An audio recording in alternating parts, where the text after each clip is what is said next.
Welcome to today's episode of By the Way to Purposeful Procurement. And Rich and I are both delighted to welcome to the podcast today, Kate Vitasek. Kate is Faculty of Graduate and Executive Education at the University of Tennessee. Kate, thanks for joining us today.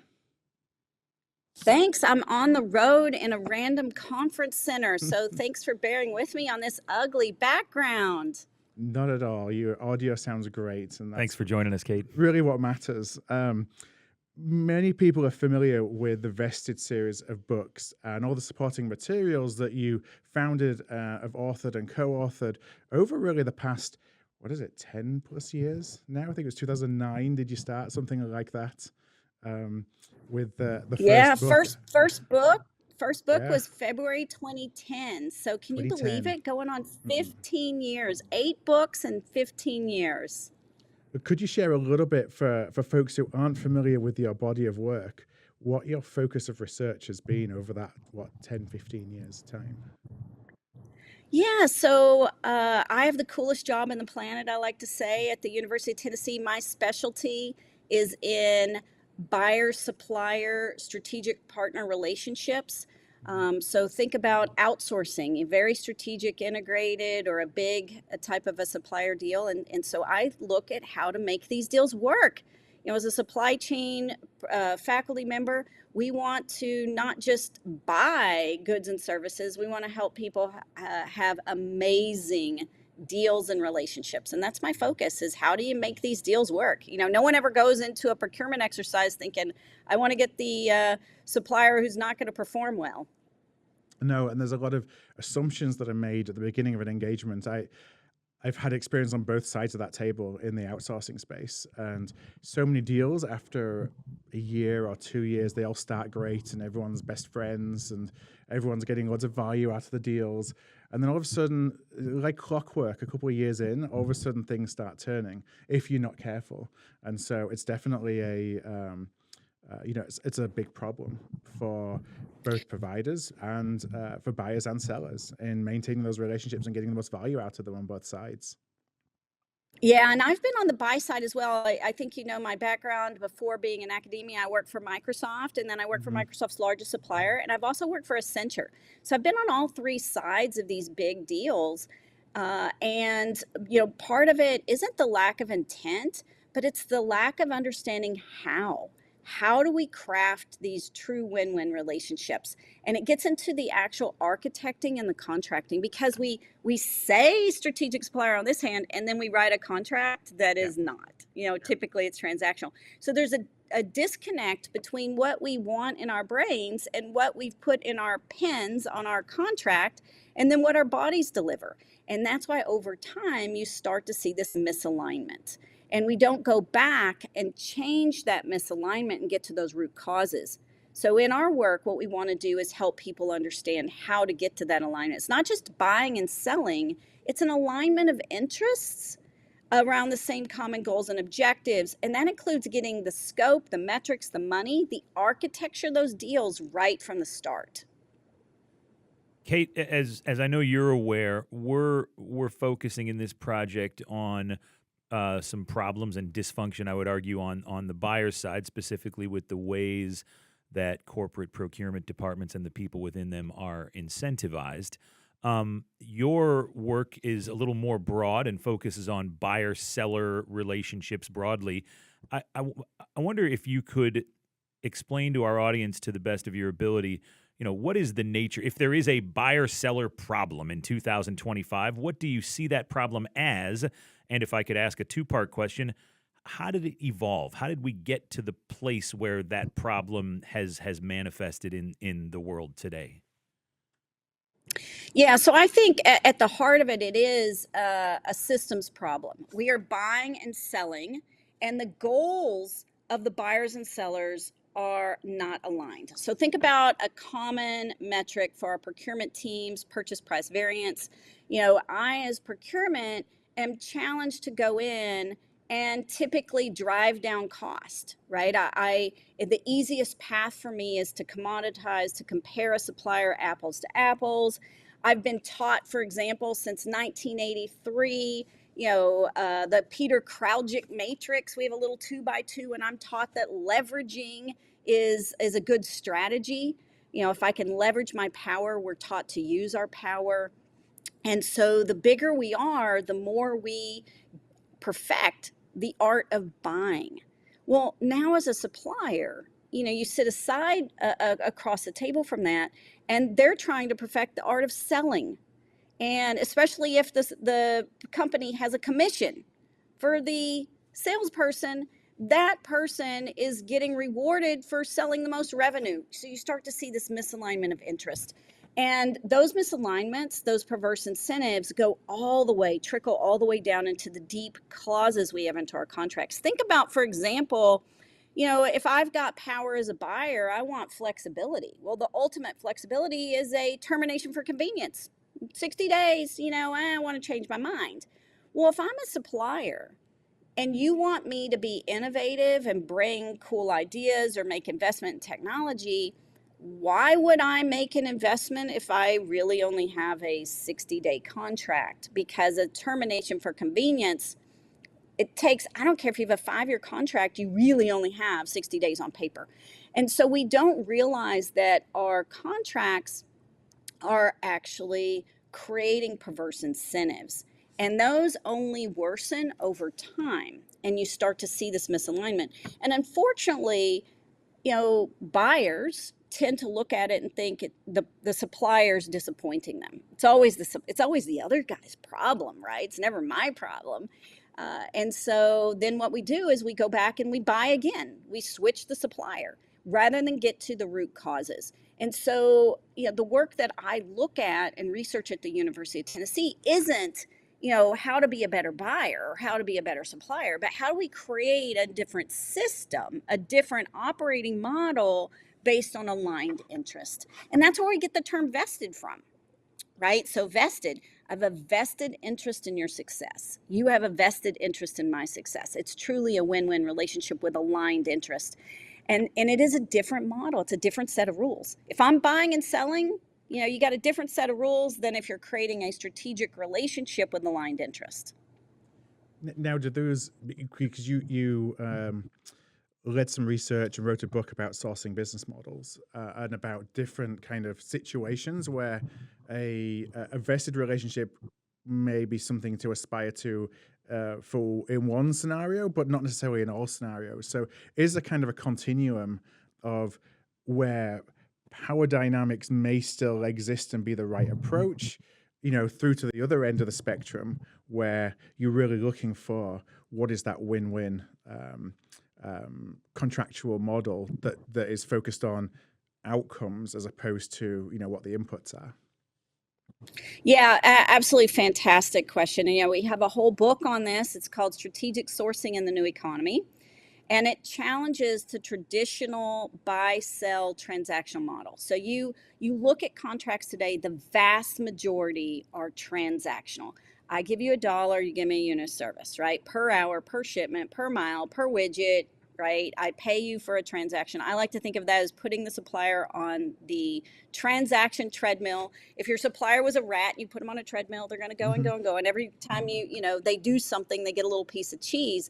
They get addicted to doing the transactions. It's not in their best interest to become more efficient because they're getting paid for transactions. So there's this inherent perverse incentive in the buy-sell model. But is that okay when I have something that's pretty simple and is easy to go buy, and I can just switch out the supplier with no real thought or energy? And so organizations have hundreds, if not thousands, of suppliers. I like to say P&G has 80,000 suppliers. They can't all be strategic. So you do have some true commodity type relationships. If you're buying pens, heck, do you even need a bid? No, just go to Amazon. Amazon Business, you got your catalog, you just click a button. It should be transactional. So you're right, we have to think about procurement as a continuum. And what people don't understand is on that continuum, as I move to more strategic, dependent, right?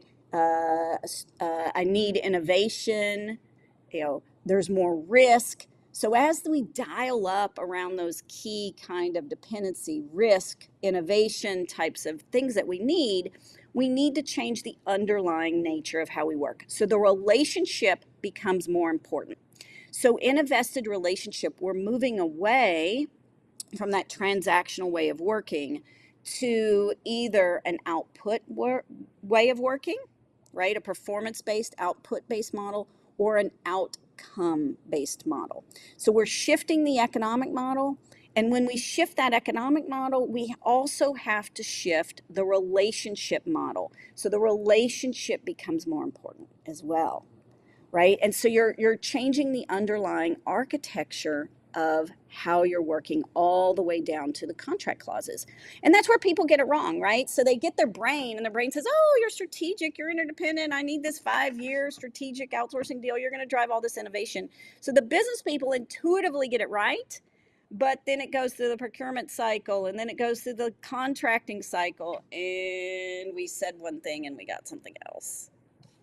Kate, as I come to understand the vested approach more and your work more and more, it seems to me that what you're ultimately after is not in an environmental sense, but in the true definition of the word, sustainability between buyers and sellers. If one shifted the approach to the approach that you advocate for, buyer-seller relations would become more sustainable. And as I reflect on a conversation you and I had about a week ago, you framed this up in what I thought was a really interesting way. It was, you said, think about business 100 years ago or so. You know, that people generally had to do business with the people they lived around, with their communities, and buyers and sellers had to find ways to work together in ways that were sustainable, because there had to be win-wins, or else it literally didn't work right there in the community. Share a little bit about your thoughts along those lines, if you could, for our audience. Yeah, I mean, I love to kind of look and point to the evolution of procurement. You know, the first real book on procurement, believe it or not, was actually written in 1950 or 1915. And it was written by a woman, Anna P. Clark. And then you had your first real association in 1921, which is the National Association of Educational Procurement. So you started to see, you know, over 100 years ago, organizations coming together and challenging. We need to think about, you know, procurement isn't just this thing. It's a real profession. And then you had, you know, things like World War II, and you had to have, you know, supply chains at scale. But fast forward, right? You tended to, you didn't have globalization. You were working with typically people and organizations and suppliers that were close to you, that were near to you. You had relationships with them, not only a business relationship, but a personal relationship. And then comes along, you know, the 1980s, 1983, Peter Kraljic wrote this, you know, pioneering at the time article that launched what is known as the Kraljic Matrix. Today, the majority of textbooks teach the Kraljic Matrix. It's a simple 2x2, and you're segmenting your suppliers, and the preferred strategy is leverage. If you've got power, use it. At the same time, you had Michael Porter, right? The Porter's 5 forces, creating a competitive advantage. 2 of the 5 forces were power. Power over your customers, power over your supplier. So here, this like late 80s, 1979, 1983, the use of power became a key strategy. Okay. So I think that's really changed the mindset, and it's planted the seeds over the last, 40 years that power's good. And then we do, outsourcing. You see in the 1990s, globalization, outsourcing, offshoring. Gosh, I can just go and get low cost country suppliers. I can save some money consolidating and outsourcing. So you still have this thread of power. And what you've started to see is that we've lost the relational component. And that's bad, right? Because it's people who solve problems. And if all I'm looking at is price and using my power and doing the competitive bid, creating that competitive tension, it over commoditizes. So I want to give you a great example of this in facilities management, because a lot of organizations, you spend a lot of money on facilities management. It's surprising. It's one of the top 5 spend categories. Not uncommon for a really large global organization to spend $1 billion on facilities and real estate management. You got cleaning, dining, catering, security, all these things, right? And so we've over commoditized. And so it's a race to the bottom. Well, how cheap can I get my cleaner? Well, you know what? Your cleaner minimum wage is as cheap as you can go. And so the margins are so compressed, right? Same thing with transportation. The margins are so compressed. We've over commoditized and don't realize that if we actually take a step back and we collaborate and look at total cost of ownership instead of the price of the commodity, right? Through collaboration, we can actually create tons of value. And this is where organizations are starting to look at our work and go, you're right, I've over commoditized. That little continuum that we talked about, Yeah. they've crammed too many people down here into transactions instead of looking at outcome-based relational contracts. So a vested agreement is an outcome-based economic model with a formal relational contract. So now the suppliers are going, wow, I'm not a 30-day termination conversion. A 5-year contract means a 5-year contract, and I'm able to actually now invest in things. You want innovation, you've given me an incentive. One of the rules of vested is pricing model with incentives that optimize the business. So as the supplier is creating value, they're getting rewarded for that value. And so you're not just saying one thing. You're not just saying, oh, you're strategic. Your contract aligns and your body aligns. So now I have alignment in the intent, the contract, and our behaviors.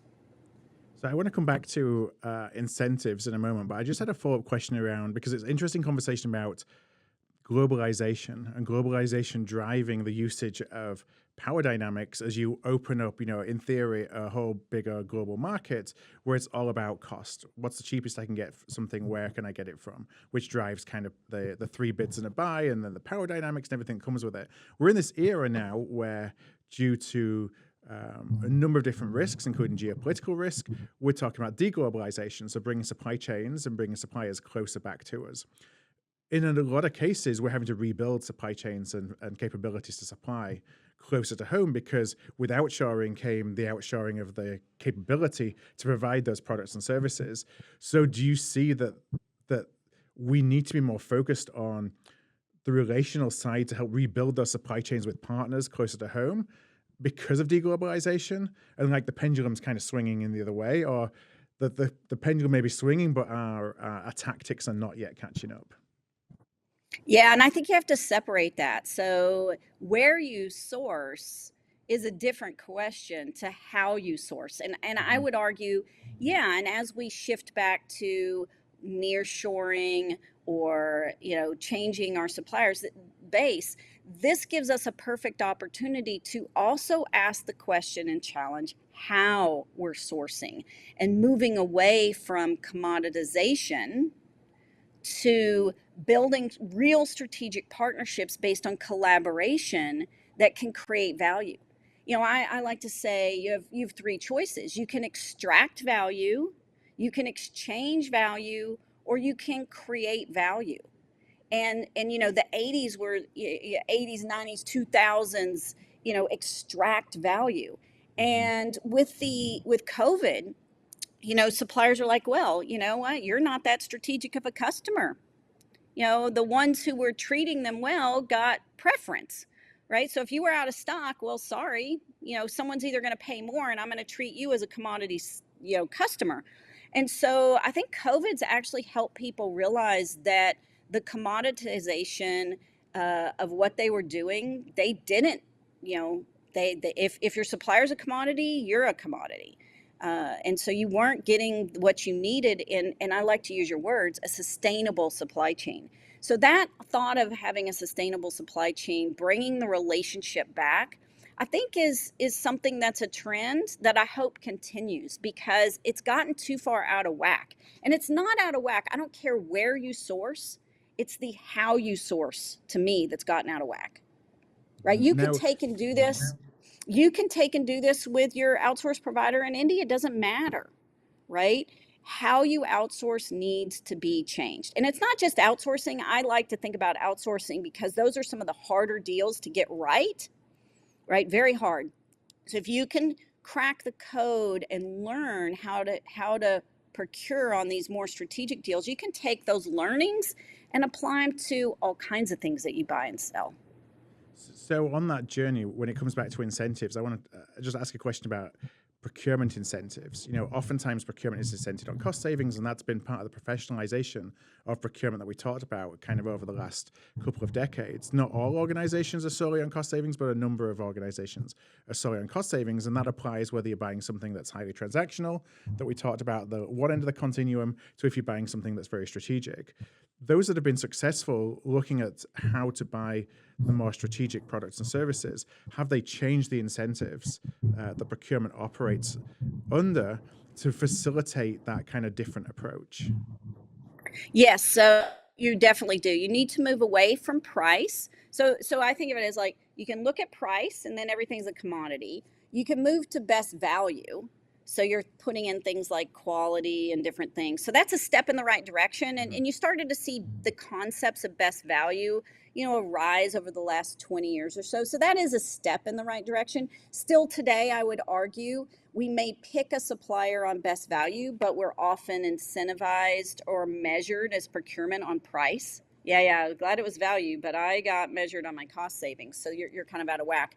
But the best organizations, especially on these strategic deals, are shifting to total cost of ownership, right? So I'm actually may pay more for the good or service, but I received more value, right? So maybe I'm paying my janitors, my cleaners, my facilities and real estate cleaning organization. Maybe I'm paying them more than minimum wage, but I've upskilled that cleaner to also change light bulbs, so I don't have to go, oh, sorry, that's the electrician and they're $45 an hour, right?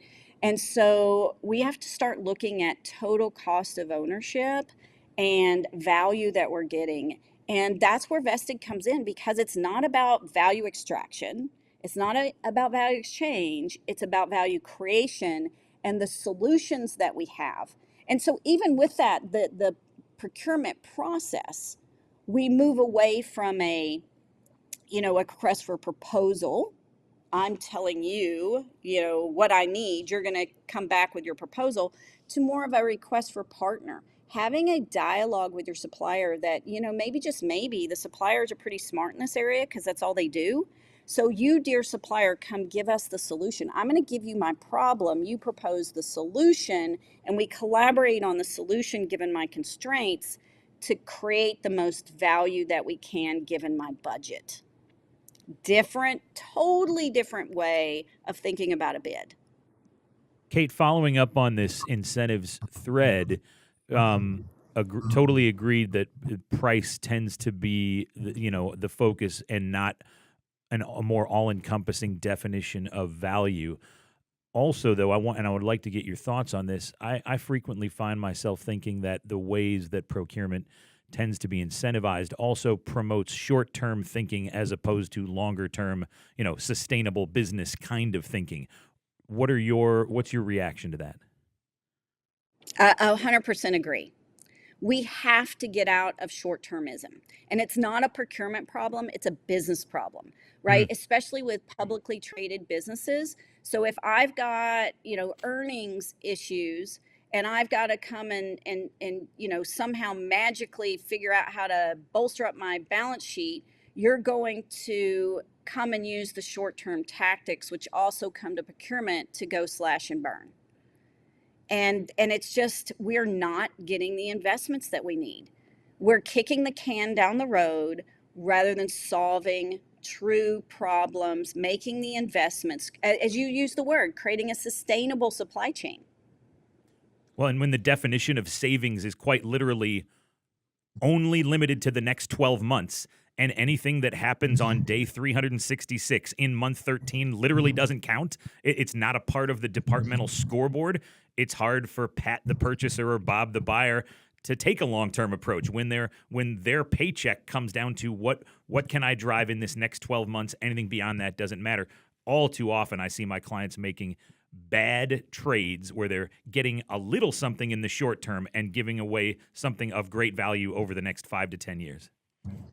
Exactly. And so it is so endemic. We've over commoditized, have short-term thinking that we're just we're tripping over $10 bills to get a penny.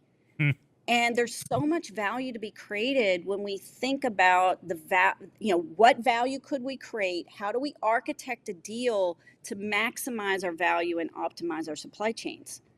And so it gets all the way into the metrics need to change, the money needs to change, our contract clauses need to change. You use the definition of savings is what did you do in the 12-month window? Well, a progressive company go, well, dear supplier, I'll give you 50% of the savings that you have in the 12-month window. But what if the really big thing we should be doing is investing in optimization or technology, and that return on investment is more than a 12-month window or more than a 9-month window, and suppliers put all this money in to invest, but it doesn't even count. They're not going to invest. And you wonder why we're not getting the leapfrog improvements that we should have? Because our system is focused on buying and selling short-term wins with a commodity focused. I can compare you apples to apples to apples because that's easier than taking the hard path of working through the best solution and picking a partner with the best fit. Even though in the short term that may be a bit harder, the long term it's exponentially better. Now you work and partner with a number of different organizations through the research that you do, through training, through education, through all the advocacy that you do. Has anybody broken the system?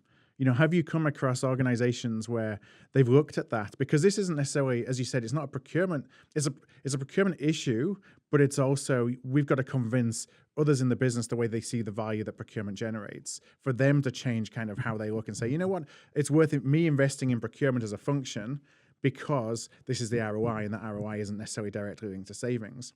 So have you seen organizations that have kind of broken that old way, brought in a new way, and they've been able to do that beyond one deal here and one deal there, but more at scale? Or is this just a battle that we're still kind of fighting, and until we do, we're kind of stuck in this status quo? Yeah, so that's a fantastic question. The majority of people who are making the shift to rethink in these ways, to create the vested agreements, are being led by the business people, not by procurement. And they're actually, because they're tired of procurement. They want to go around procurement. And you think, oh my gosh, procurement has all this opportunity, and the business is so angry they're going around them. And that's not right. And so especially early on, all of the deals that we saw that have moved to vested, which by the way, now we have over 150 different organizations have done vested deals. We have 25 public case studies. They're absolutely amazing. And so now people are going, wow, that actually kind of works, right? But we do have where we see it, I'll call it skip, is when procurement is helping drive that. And they're saying this isn't just this one-off thing that the organization is doing because the business went rogue around procurement. Procurement is saying, you know what, we need to change and embrace sourcing business model theory. There are different business models for different types of deals that go all the way into the contract. And then you start to see it skip, because now procurement looks holistically across all of the deals. But to be honest, it doesn't start that way. It's the business people saying, I need a sustainable supply chain. This isn't working for me. This short-term thinking, I've got the money and I'm going to go around procurement. And that saddens me, because procurement has the opportunity to do amazing things, but they're stuck. It's almost like they're in their own way, or they complain and they go, well, I'd like to do this, but we can't ever get the money. They've been regulated to not having a seat at the table, and then they get to be complainers. And it's like, let's go work with the business. I always say, change the world one deal at a time. Find business that, when I say the business, the part of the organization that does want to change and think more long term, and be a partner with them to help lead these, learn how to craft these deals. We have a program we call our Certified Deal Architect program. We have 191 certified deal architects around the world now. And so, you didn't start with, we didn't have any when we started. Mm-hmm. So now we have 191. So I like to think of as we have these little plants, these little, people who are planted in these companies who are trying to change the world one deal at a time. And they usually did it because they applied vested in one deal. Now let's go see where I can do it in another deal, and another deal, and another deal. Now, the most successful organization we've had is actually a mid-size oil and gas company, believe it or not. And the CEO read our Harvard Business Review article, and he turned around and he went to his commercial team and he said, I want to do this with my top 9 suppliers. So they now have applied vested to 5 of their top suppliers. And this isn't indirect spend. This is the direct hard stuff, right? Where they spend tons of money that can create massive value. And so they started out as a pilot, and they picked 2 of the top 9. It was very successful. They went to a 3rd, and then a 4th, right? And then a 5th. And so that's where you're starting to see that traction is in when someone isn't just looking at one deal. It's about this deal. It's a strategy. Change the world one deal at a time. Start with a pilot. If it works, do more. I want to add on that, and then Rich, I know you've got a question for Kate. If there's appetite within the business and business stakeholders for, they're wanting to go around procurement, so there's appetite for change. It takes a lot of courage for procurement to be the ones that says, look, I don't think the current way is working. How about some other alternatives? And to kind of be the driver of the change, as opposed to we accept the status quo because we don't necessarily want people to, we're on this path of, well, we're getting investment, we're driving savings, it's a hamster wheel, but it's kind of okay. We don't want to be the ones that puts our hands up and say, I'm not sure if this is working anymore, or if what we do is fit for purpose. And there's very few organizations that are willing to have that courage. But as you said, when you have that, you find that there's appetite to have a conversation around, okay, this is kind of what we wanted from you, procurement. What can we do different? And it's hard, but I think it's one of the first steps to breaking that system that you talked about before. Rich. Kate, you've spoken, and we're running long here, and I want to thank you in advance for being so generous with your time today. It's been a great discussion. This last topic I want to hit, I think, will be of particular interest to our audience. You've spoken about how various forms of dysfunction on the buyer side have brought toxicity to buyer-seller relationships. There's one example that I think of in my work. It involves payments.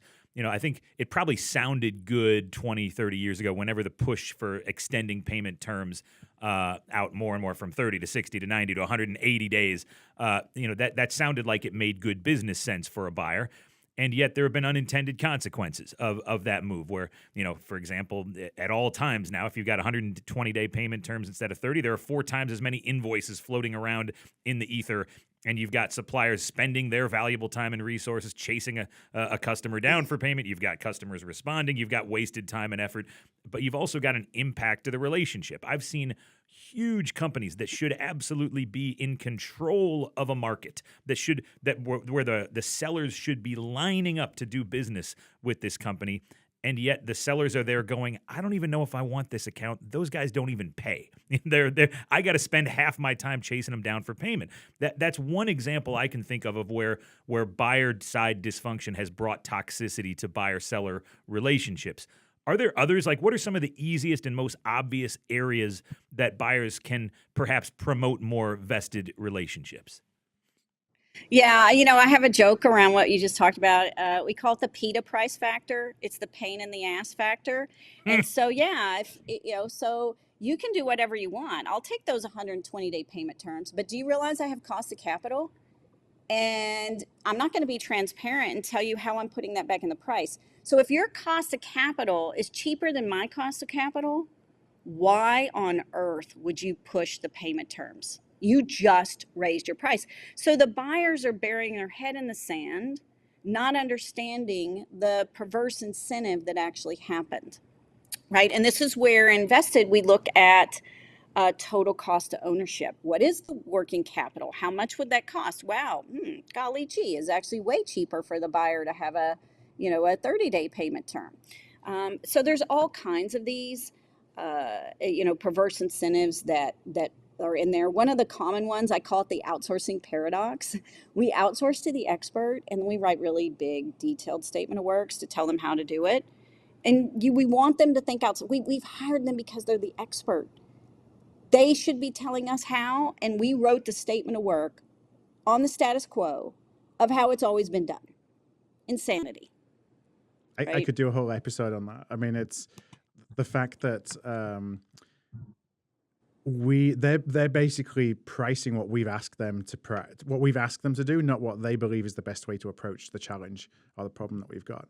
And then we're comparing apples to apples. We're trying to push everybody into an apples to apples comparison based on what we believe that they should be doing, which may not even be the best way to do it. So how do you really know that's ever market price? Because it's just market price for what you've asked them to do, which might not be what they need to go and do, again, to actually be able to deliver on the outcome that you're wanting to drive. And we just introduce so much cost when we do these things that are unintended, but it's because oftentimes we just don't understand the market that we're buying into. And so we use these processes as a crutch to try and find a so-called market price when, it's just an artificial market price because it's just your market price because it's based on what your scope is that you're trying to push people into. Yeah, absolutely. And it's just, we have a whole chapter in one of our books, and maybe that's another podcast that we could do. And it's called The 12 Ailments of Outsourcing. But I use that word outsourcing, but it's any buyer supplier thing, right? So you've overspecified, and the supplier's put in a box. You're not going to get innovation. You're going to get the status quo. You're going to get exactly what you got. So the number one thing I go back to buyers is when they start to look at vested and they want to dig in and learn about these perverse incentives, I go back and I say, yeah, you kind of got what you paid for. And if you do the same thing you've always done, I don't care if you switch the logo on the supplier's name, you're not going to get the improvement. And this is where you start to see the business being frustrated because they switch suppliers 3 times. They don't have a sustainable supply chain. They're tired of going through and bearing the transition cost. They're tired of the suppliers yelling at them because they haven't paid, right? Or their payment terms are too long and they don't have the working capital that they need to invest in what they need to do. And so those 3rd, 4th generation type deals are where people said, I've seen this rodeo and I want to play a different game. I want to change how we're working to create more sustainable supply chains. The short-term power-based ways of working are not working. Well, Kate, that's a great place to end it. I want to thank you so much for all of your time. I think that there is so much for us in procurement to learn from your work and the research that you've done, and that for us to really unpack as we go through the rest of this series. So in our next episode, Rich, my partner at Procurement, Kelly Barner, and I are definitely be unpacking this and a couple of episodes beforehand. That will come out in a couple of weeks' time. But until then, Kate, again, thank you for being so generous with your time and joining us on the podcast today. Thanks so much, Kate. Awesome. Thanks for having me. Thank you very much.